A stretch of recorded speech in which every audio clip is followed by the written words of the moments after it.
Hey guys, welcome to the channel. It's Hamza, and what a crazy day we've had today. I actually started the portfolio at a decent 143. I believe it was $143,000. Let me take a look here quickly just to see where we started off for today. Yeah, we started at $143,000. Went up pre-market to $146,000. I was so excited. I was like, okay, we're gonna get back to that $150,000 mark that we had reached. Dropped all the way down to $141,000. Can you imagine starting the day at 147,000, almost $147,000, and then dropping to $141,000? I was panicking because of the sell-offs that were happening in my holdings. And as a lot of you know, I have a lot of micro cap companies, penny stocks, right, in my portfolio. So those things were volatile today. I also did have a position that did get filled at the highest price conveniently by Robinhood. So I had placed an order with a limit on it, and of course they fulfilled the order at the max limit, which was, I believe, $3.10 for the stock. I'm going to go over that in just a second. I did make some additions to my portfolio today, which I do want to cover. I think they're going to be really good growth stocks for my portfolio, but we are not at $141,000. Just to clarify, we did end the day, we did make a beautiful comeback at almost $148,000, which means I am now once again in arm's reach of $150,000, which was our goal. After $150,000, our next goal is going to be $200,000. So I think we're going to get to, if everything goes well, and hopefully if this week does good, we should get to our $150,000 goal by the end of this week. With that being said, quick disclaimer, I'm just a guy on YouTube. Just because I invest in these stocks doesn't mean you have to. Do your own due diligence and only invest money that you're willing to lose. So really quickly, I'm gonna start with my call option. So NEO, I have NEO over here. If NEO just goes green, I will hit that $150,000 goal by tomorrow. NEO was actually green prior to this whole mess. It went down just today, and it went down just enough for my portfolio not to hit $150,000. We are almost there. It actually bothers me a little bit that this is not over $150,000 because of the last 2 weeks of volatility that we saw in the market. And now I'm going to quickly jump into the stock. So I have Snow. You guys know that I've been losing money in Snow. However, this is a long-term hold for me, so I am going to continue to hold Snow. NEO, I'm losing money. Apple is up a little bit. Amazon was up a little bit. SPY was up a little bit. I did add a few shares in SPY, which is why my profits have increased quite a bit. Jumia was crazy today. It was on fire. I think this is like $100 stock at this point. It seems like it is trying to get up there with the best of them. BNGO struggling a little bit today in my portfolio, but I am not worried about that at all. Tesla, I did add stocks in Tesla on Friday. So if you guys have been following me, I did alert you guys to buy Tesla on Friday, and these are my gains literally from last week. So last week I was break even on Tesla, meaning I was making $0.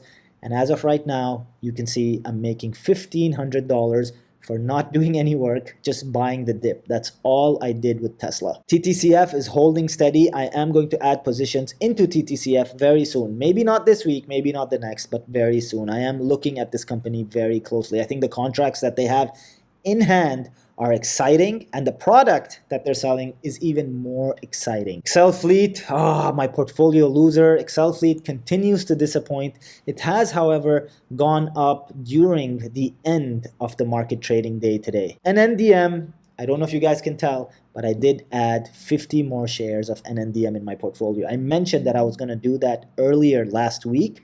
I did find an entry point for me right around $13, which is where I decided to jump in. That was right when the market started to sell off today. I decided to pick up some more NNDM stock. Open Door, I added 200 shares in Open Door just last week. I'm very excited to see what comes out of that company. This company is, of course, backed by the infamous Chamath himself, and I actually looked at the team that's running the company, and it is a dream team. So I'm very excited to see what happens with them. I am going to continue to add positions in Open Door as time progresses. And then these are basically all my micro cap stocks plus my ETFs. Listen guys, quick note, if you guys ever want to see these stocks and my holdings, you can just pause the video at any given time while I'm scrolling.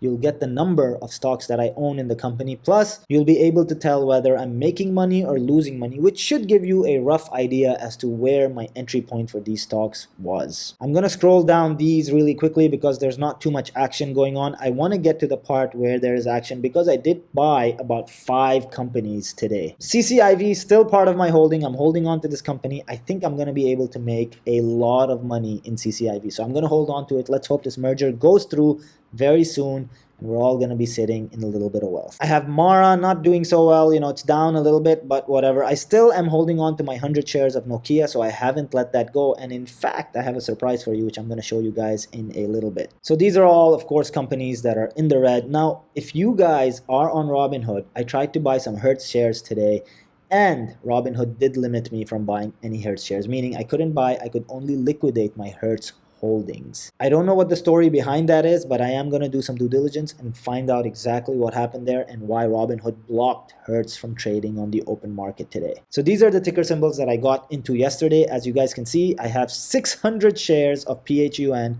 I bought 500 shares of SNDL, which had insane amount of trading volume today. So I did buy those both at the dip. However, I think I got into PHUN a little too early. It had just started to dip. That's when I jumped in, which is why I'm losing $200. Now, I'm not worried about it at all. This is a company that I will be holding long term. So I'm really excited to be holding 600 shares of PHUN, and I will continue to hold those. I also got into SWN. It was something that popped up on one of my scanners, so I decided to jump into the stock. It's fairly inexpensive, and I thought now was a good time to buy it. I also picked up NAKD, which was a company that I have been looking at for quite a while, but I decided to pick it up because the dip was too good for me to let it go. I felt like the price point was at an absolute low, meaning the risk was minimized and the reward was maximized, which is why I decided to get into NAKD and TSIA. Both of those stocks dipping nicely today, creating a beautiful chance for me to enter the market. So I think all of this is going to help me get to my 150,000 goal and then to my 200,000 goal as I hold on to these shares. Now below that is the surprise that I wanted to share you guys. I did join the movement today, the Dogecoin movement. I know I said I was not gonna invest in Dogecoin as I don't believe that it is a token that'll actually hold value. However, just for the sake of joining the movement, I did add $100 in Dogecoin, and I am going to continue to hold that even if it goes to the ground, just to be part of the movement, just to show you guys that I am a retail investor just like you. So we're going to hold these coins and see what happens. If they go up, they go up. If they go down, they go down. The reason I bought into Doge is because I want to support you guys and I want to be part of this amazing movement that is changing the way we will invest in the future. And mark my words, this is just the beginning. I truly believe that this is going to change the way we invest in stocks in the future. And as you guys can see, below Doge, I do have Bitcoin and I have about $2,000 of profit sitting in Bitcoin. Now, below Bitcoin, I have Ethereum, which for some reason doesn't pop up on my share screen, but I will click on it to show you guys my Ethereum holdings as well. So this is my Ethereum holdings. I think I'm doing fairly well. I'm up roughly around $5,400, which is a good amount for me. Now, I quickly want to go over the two stocks that I think are going to have really good volume tomorrow. One of them I think is going to be NAKD, and the other one is going to be Nndm. So Nndm did see a price increase after I bought into it today, but there is a chance that that stock may continue to drop in value as we have some news coming out, a catalyst coming out in mid-February. And the catalyst is basically that they may be issuing more direct stock, which means they are going to be raising capital directly from the market, which will cause the stock to drop. And my plan moving forward is every time there is a dip in NNDM, because of them releasing more money, I do buy into it. Because generally what I have seen is that the price tends to go up right after the dip. And it goes up by a significant amount, around 15% or so, and it tends to hold there for quite a while. So those are the two stocks that I'm going to be looking at tomorrow. And just like that, my name is Hamza, and I'll see you guys next video.